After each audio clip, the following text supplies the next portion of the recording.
esitellään mun kaikki itse tekemät labubut, koska mä en omista yhtään labubua oikeeta. Mitä silmällä sit päässä? No ihan sen takia, koska mä haluan näyttää kivalle.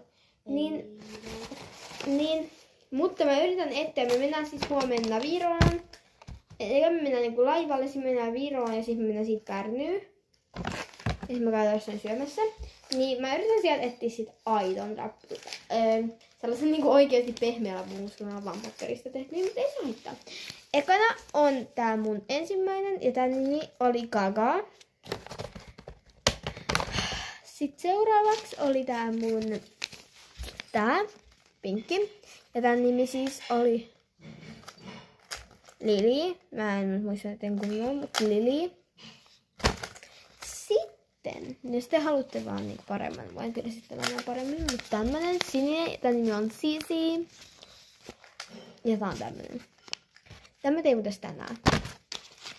Ja sit nää 2 muuta, mitkä tulee. Onko tätä mahdollista läpäistä? Ai Rubi. Ei kun tää on tämmönen, ei tässä on nyt kaikki sitten, niin paljon. Tää on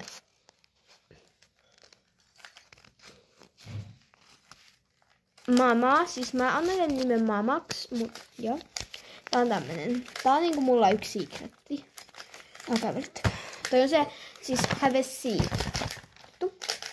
Tää ja kaikki on have a seat. Sitten seuraavaksi on mun Lala. Tää on nyt tämmönen. Sitten seuraavaksi mun lempparia. Nää on mun 2 lemppaa. Ekana on niinku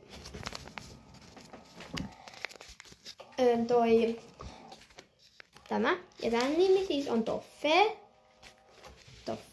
Ja sitten tää mun seuraava on Baba. Tää on Baba ja tää on Kaka.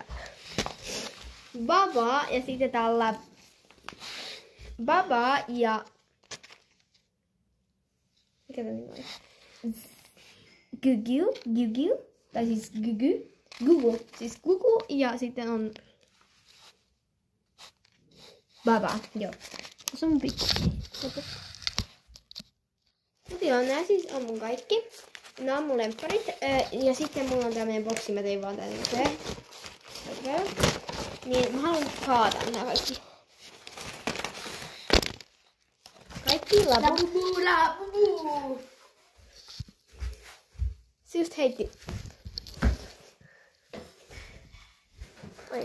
Missä se on? Mitä täällä on? Mut joo, moikka!